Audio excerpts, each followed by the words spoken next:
Hello guys, Yusaku here, and today we're going to be talking about the Yugioh Vrains episode 18 summary. Now this is much longer than the one I went over earlier this week, and we've also got a full cast list for the episode.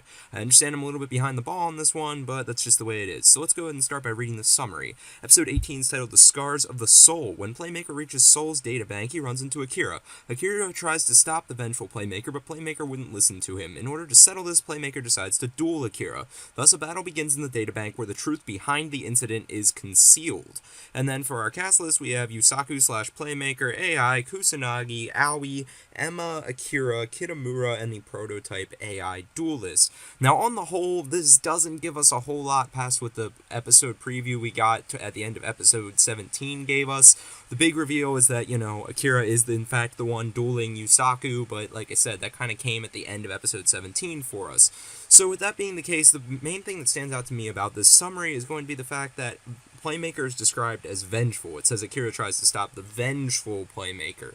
So the one thing that this makes me start to believe is that maybe Yusaku's acting a bit recklessly on his rage, and Akira's really trying to explain something to him, like, hey, look, Soul isn't the one to blame, or maybe you're misguided, or maybe he can help you. The fact that Akira's standing in his way as a result of his vengefulness, and the fact that Akira isn't attacking him, but rather trying to stop him from doing something, makes me think more and more that Akira really hasn't, switched sides necessarily. He's just trying to get Yusaku to try and think clearly some more. Maybe help guide him in a certain direction, explain what he's found in the databank, get him to slow down and talk, rather than just charging into exploring the databank and maybe finding something that's going to set him off into doing a lot of careless actions against, say, Soul Technologies, or heck, maybe even the Knights of Hanoi, since those were the ones he was hunting earlier in the show.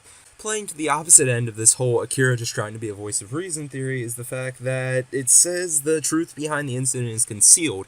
I would think if Akira was trying to get Yusaku to slow down and think clearly, he might be trying to talk to him more about it, explain the incident, explain why maybe he wants him to slow down and those types of things if that was his true motivation, especially given the fact that Akira and Playmaker do have a little bit of acknowledgement of each other as, I guess, acquaintances or decent acquaintances after the whole incident with Aoi. So if he was trying to get him to slow down, I would think the information would sound a lot better coming from Akira than coming straight out of the databank, and then Akira could kind of spin it if he really needed to or something like that. So it's really just kind of up in the air at this point what Akira's true motivations are.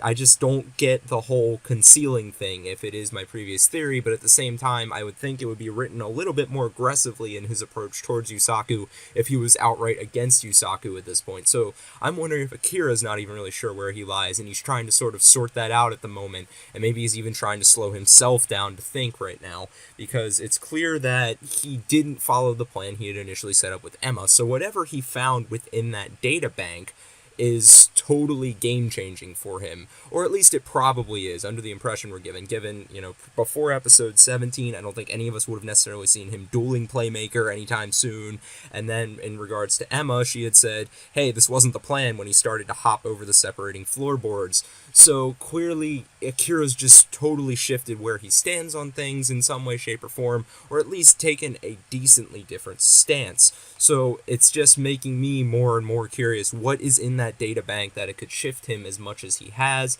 and made him totally change his mind on things. Of course, the most readily available potential explanation for this is whatever he found in the databank isn't something that's totally evil on the part of Soul Technologies, not something that completely set him off on feeling the need to go on some sort of a crusade against them, and as a result, maybe he's just trying to keep his job with Aoi without hurting Playmaker, so he's kind of trying to play up the middle.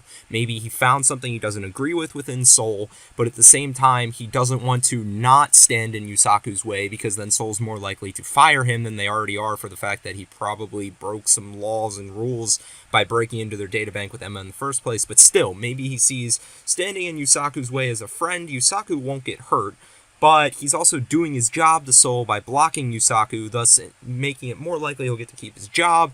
And what's Akira's main motivation been in the show so far from what we've seen? To care for Aoi. So he keeps his job, he can keep providing for Aoi, things are still okay, he can still protect her, he can keep his life in some sort of stability. So, and I think that's probably the best explanation we have at this point, but if you've got more theories, be sure to let me know in the comments section. Now, moving on to the cast list. And I gotta say, there's not a whole lot unexpected here. We have Yusaku and Akira, who are obviously going to be dueling. We have the AI, who's primarily probably going to just be our comic relief character as he always been, making some snarky remarks towards Yusaku during the duel, reminding him of the importance of certain things, and maybe encouraging him to use his data storm ability in order to grab a monster, as he often does as well. Then we move on to Kusanagi. I mean, there are obviously extreme possibilities with Kusanagi that maybe he's interacting with Emma to bail Playmaker out, or something along those lines that's super crazy, but also possible and could be neat. But the more likely situation is that he's probably just hacking and trying to aid Playmaker in, setting up an escape or something like that, as he always does, or observing the duel, those types of things. Then we move on to Aoi. She's probably just spectating the duel, is my guess, unless maybe this was part of what Emma was trying to set her up to do, and when Emma said Akira was changing the plan, Emma's really just 3 steps ahead and acting in order to give Aoi the opportunity she was trying to hand her in episode 16 when she said, "Hey, if you want a chance to redeem yourself," and we can presume from there that she said something about going into the data bank to assist Playmaker or something like that. Maybe Emma's pulling some scheme of some sort to set up Aoi to be able to duel Playmaker or something like that. Either that, or she was just trying to give Aoi the chance to repay Playmaker for him having saved her. Now she saved him within the midst of the data bank. That then brings us to Emma, who I don't think she's going to be heavily involved in a lot of action in this episode.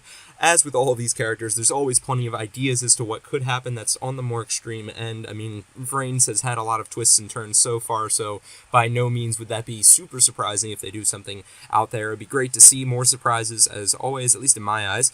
Then we move on to Kidomaru, because we already went over Kira, and he's probably just acting as our eyes and perspective from Soul Technology's viewpoint. He's probably confused by Akira, just as he seemed in episode 17, probably wondering what's going on. Maybe he'll give us a better idea of what Akira's motivations may be in some way, shape, or form. And then we have prototype Ai Duelist. I'm wondering what the AI Duelist is still doing in this episode, considering it was defeated. Maybe in some ways it's going to interject into the duel, and then we'll have like a 3-way battle royale or something like that. Or maybe it's just being worked on by Kidomaru, or maybe it's acting as Kidomaru's eyes within the databank, or something along those lines. I have a feeling its role is not huge, though seeing it on that cast list definitely intrigues me, and I'm curious to see what it is doing within the episode. And then, of course, we have our extras. Anyway, that about wraps up my thoughts on the summary and cast list analysis. As usual, be sure to let me know your thoughts, your theories, your ideas down in the comments section down below. If you enjoyed the video, be sure to like and subscribe. If not, constructive criticism is always welcome, and as usual, have an excellent day.